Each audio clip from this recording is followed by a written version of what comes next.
kids don't know any different. They don't see color. As a child, I didn't know color. Do you know what I mean? I got taught that through TV, You through didn't know being colour around as a people. child? When I say I didn't know color, I didn't care until I got to. I only started I realized it because I experienced a little bit You of never racism. got chased by NF? No, not an NS, but I did You get. never got chased by racists? No, but I know. I experienced racism in. He probably wouldn't have been able to identify if he did or not. Am I gonna finish my sentence? They're just his friends. They were just playing ad. Sometimes. They were playing ad. No. He was always it.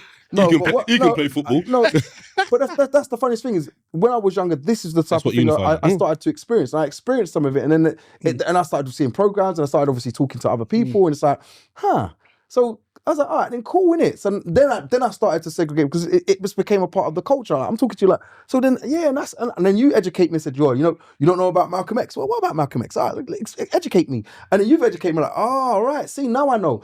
And then all of a sudden now, I'm now in a position where I'm not saying I hate them, but I'm now sitting there, I got my back up a little bit like, yo, bro, easy, innit?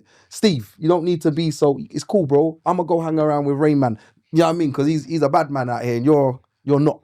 You know what I mean? And that was what I suppose grew me. Now, as a kid, as a child, take that all of that away because I'm now not experiencing that. All kids, I said all kids, and it has to, like Citra said earlier on, it has to be everyone. So Do you know to what I mean? answer your question, just to cut to the end scene, if in 1965 no child was taught about racism, what would happen is up until from 1965 to 1970, you would still have filters through because you can't just dead it. Then from 1970 onwards, they'll probably be a little bit more liberal. But what will happen is when the technology age kicks in, there will be that one child that goes back and looks, hold on, the SS Jesus ship of Lubeck. What's that about?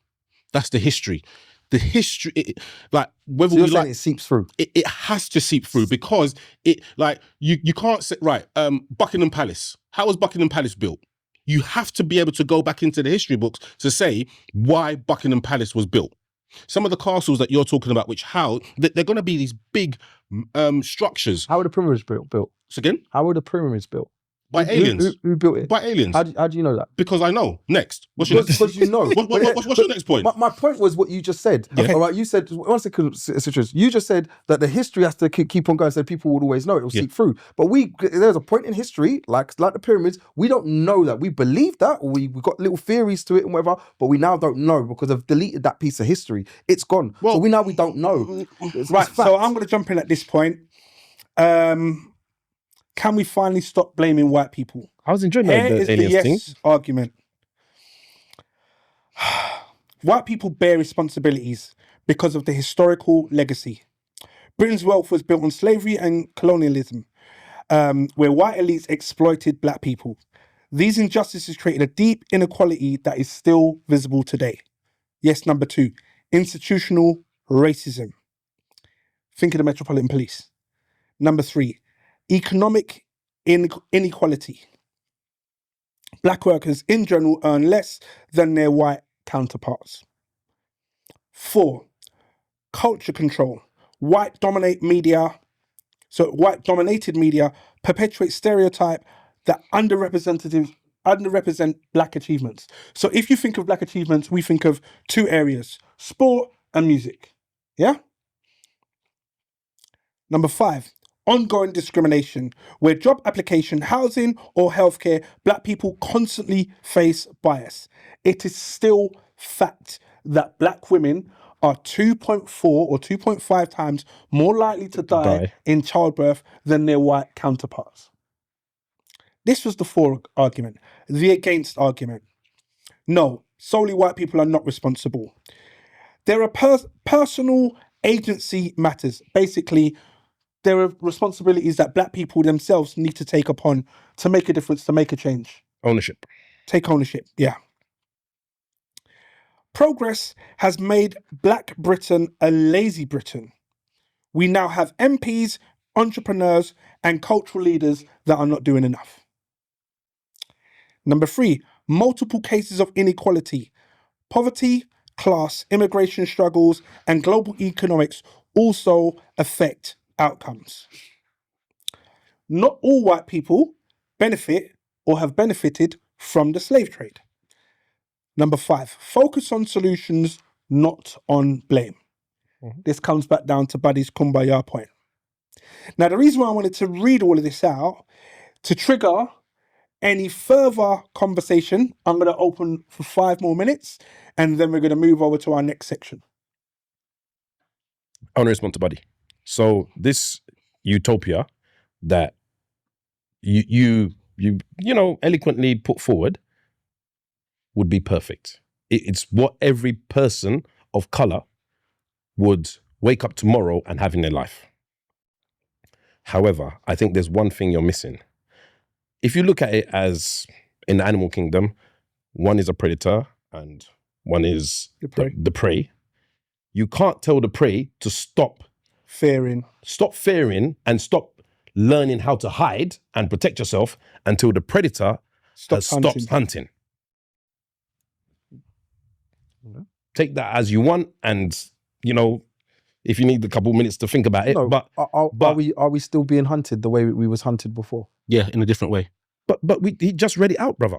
So you believe to yourself that, right, there are so many different things and so many different ways to take that, bro. Because I mean, racism's in different ways now as well. Like there's immigration, like you said, there's immigration issues. There's issues with not just black people, it's brown people, it's Asian people, it's whoever's not the same as this person, basically. So it's getting stupid. All right. So they've kind of migrated it and changed it. All right. And for me, I just don't feel to myself that fighting this, constantly trying to fight this cause, I feel like we should try and work out how to be equal, how to try and. You're saying fight. I'm not saying fight. I'm saying protect yourself. I'm saying fight. Right, he's on water. So what's interesting, Bud, and I do like your stance, but what's interesting is even what you're saying, if we talk about the future and talk about affecting change, how politics is now being set up in the UK, you have Reform political party almost being the biggest political party in the UK. It is based on a right-wing rhetoric. Not far right-wing. Yeah, don't forget far. Where the Reform Party is based upon the old BNP, the old National Front. So a lot of people that are ingrained in it, which Nigel Farage and some of his cronies want to step away from. They can't, because they're the man that are funding it. How are they funding it? Through systemic racism. What do I mean? Some of these people have benefited from the slave trade, hence why they can push money in to do whatever they're doing. Look, what's his name? Jeremy Corbyn tried to set up a party, but there's no funding for him to do what he wants to do. He's trying. Like, people are not coming forward. No sponsors. These other man over at Farage HQ, they're throwing the pounds at him to the point where they're ciphering money. They're doing stuff with the Conservatives, taking money from out of there and then pushing it over into that thing. So then you've got the opposition party, which is the Conservatives, systemic racist. Because obviously there's numerous reports. I can read you out all of the reports, including the latest one, 2017. And the only reason I know about it was because it's David Lammy. He's a Tottenham MP. And he wrote a review in regards to racism and systemic racism in England, in the police force, in the fire service, blah, blah, blah. Some of these parties have got no chance. The Liberal Democrats got no chance. The Labour have just about got a chance. But as soon as they do something, they get shot down. And how do they get shut down? Because the right-wing media, which is predominantly the media, have their back. I mean, there's no doubt and there's still racism about. I'm not sitting there trying to deny that there's racism about. And what we've said is it's just got a different mask on. We've said that from the beginning. However, I'm saying to you, it's supposed to be getting to an era or a time where it starts to wash down. And we're not helping it by sitting there still blaming them for things. We're not helping change the narrative. The narrative's never going to change if we continue doing the same thing. So I'm sitting there thinking, well, what can we do that's different? What can we do? If it is stop blaming them, that's a start. Then why don't we start that? Do you know what I mean? Why are we still sitting there going, oh well, we're going to continue to blame them? It's their fault. We're going to continue teaching the same history that we've been learning for how many ancestry years? All right, and keep still saying, yeah, it's them, it's their fault. But remember, who writes the national curriculum? What do you mean? Who writes the national curriculum? Who would you say is the person in charge of it? Would you say it's a black person or a white Be a person? white person. Right. And what are they teaching? What are they teaching our kids in school?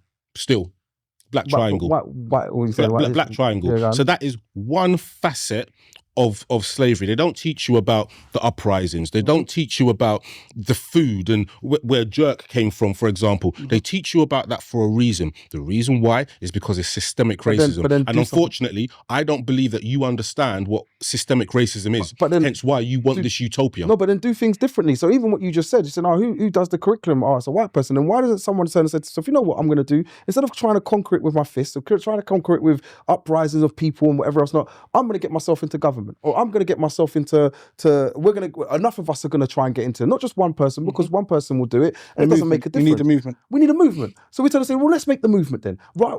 If that's what you want to do, and not make it so much that like what they did before, the Black Panthers and all the rest of it, and say to themselves, well, you know what, we're going to do it as Black Power.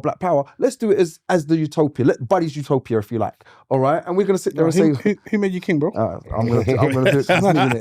It's all man. And that's where it all starts. Yeah. And this is You just started it back up. yeah. Yeah, yeah,